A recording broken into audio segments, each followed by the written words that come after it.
மாட்டிக்கினாரு ஒருத்தரு, அவரை காப்பாத்தணும் கர்த்தரு. டிவிக்கே பண்ற மொத்த திருட்டு வேலையவும் யாருக்கெல்லாம் காசு கொடுத்து எப்படியெல்லாம் ஃபேக் நியூஸ பரப்புறாங்க அப்படிங்கறத எவிடன்ஸோட எடுத்தாச்சு. முழுசா இந்த வீடியோ பாருங்க, எல்லாத்தையும் போட்டு உடைச்சிடலாம். एक एक्टर को अगर सीएम बनाओगे ना तो यही सब होगा।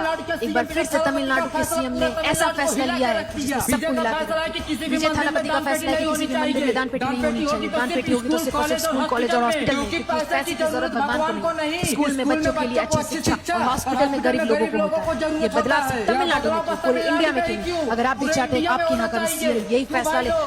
இந்த வீடியோல இவங்க என்ன சொல்றாங்க அப்படின்னா, தளபதி விஜய் தமிழ்நாட்டுல ஆட்சிக்கு வந்ததுக்கு அப்புறம் கோவில்ல உள்ள எல்லா உண்டியலை எடுத்து அந்த உண்டியலை கொண்டு போய் ஸ்கூலு, காலேஜ், மருத்துவமனையில வச்சுட்டாரு. அதனால மக்கள் ஃபுல்லா வந்து தளபதி விஜய வந்து தமிழ்நாடு முழுவதும் வாழ்த்திக்கிட்டு இருக்காங்க. இந்தியால மட்டும் இவர் வந்து பிஎம் ஆயிட்டாரு, இந்தியா முழுவதும் தாவேக ஆட்சிக்கு வந்துருச்சு அப்படின்னா எல்லா பிரச்சனையுமே தீர்ந்துரும், மக்கள் எல்லாருமே வந்து செழிப்பா சுகமா வாழுவாங்க அப்படின்னு இந்த ஹிந்திக்காரங்க வந்து உருட்டுறாங்க.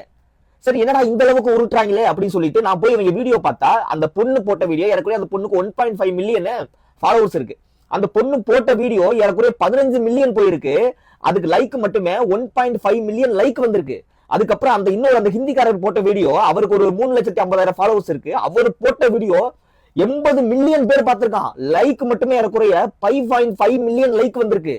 சரி, இவனுக்கு என்னடா இந்த அளவுக்கு இப்படி ஒரு விஷயமே நடக்கலையே, உண்டியல் எல்லாம் கோயில்ல தானே இருக்கு, அதை எடுத்து எங்கடா ஹாஸ்பிட்டலு, அதுக்கப்புறம் இதுல காலேஜ்ல எல்லாம் எங்க வச்சாங்க அப்படின்னு சொல்லிட்டு இவங்களுக்கு போய் பர்சனலா மெசேஜ் பண்றேன். இந்த மாதிரி வந்து நீங்க ரீல் போட்டிருந்தீங்க, நல்லா இருந்துச்சு, இந்த மாதிரி எங்களுக்கு ப்ரொமோட் பண்ணி வேணும் அப்படின்னு நான் வந்து அதுக்கு ஒரு 20,000 ரூபாய் கொடுக்குறேன் அப்படின்னு சொன்னதுக்கு 20,000 ரூபாய்க்கு நான் பண்ண முடியாது அப்படின்னு சொன்னாங்க. அப்போ வந்து அந்த ரீல் போட்டீங்களா, அப்போ அதுக்கு எவ்வளவு கொடுத்தாங்க அப்படின்னு கேட்டதுக்கு அந்த பொண்ணுக்கு வந்து 75,000 ரூபாய் கொடுத்துருக்காங்க. அந்த ஒரு ரீலுக்கு மட்டும், ரீலுக்கும் ஸ்டோரி போடுறதுக்கும் தாவேகா சார்பில் 75,000 ரூபாய் கொடுத்துருக்காங்க. இந்த பையனுக்கு வந்து 25,000 ரூபாய் கொடுத்துருக்காங்க. சரியா? எவ்வளவு கேவலமா ஹிந்தில வந்து ஃபேக் நியூஸ் ஸ்ப்ரெட் பண்றதுக்காக இப்ப ஹிந்தில ஆரம்பிச்சுட்டாங்க, ஆந்திரால ஆரம்பிச்சுட்டாங்க, கேரளால ஆரம்பிச்சுட்டாங்க. இந்தியா முழுவதும் இந்த மாதிரி பணத்தை கொட்டி ஒரு ரீலுக்கு 75,000 ரூபாய் 25,000 ரூபாய் கொடுக்குறீங்க அப்படின்னா உங்களுக்கு எங்க இருந்து இவ்வளவு பணம் வருது? இதுக்கு பின்னாடி யார் இருக்கா, இல்ல பெரிய மிஷனரிஸ் ஏதாச்சும் இதுக்கு ஒர்க் பண்ணுதா அப்படிங்கிறது தான் நம்மளோட இப்ப டவுட். இப்ப தாவேகாவுடைய தற்கொலைகள் வந்து இது வந்து ஃபேக்கா எடிட் பண்ணி போடுறான் அப்படின்னு சொல்லுவாங்க. அதுக்குதான் நான் ஸ்கிரீன் ரெக்கார்டே எடுத்து வச்சிருக்கேன். அவங்க பண்ண மெசேஜ் எல்லாத்தையும் ஸ்கிரீன் ரெக்கார்டா வீடியோவா எடுத்து வச்சிருக்கேன். என்கிட்ட எல்லா எவிடன்ஸுமே இருக்கு. இப்ப இதுக்கு பதில் சொல்லுங்கடா தாவேகா தற்கொலைகளா.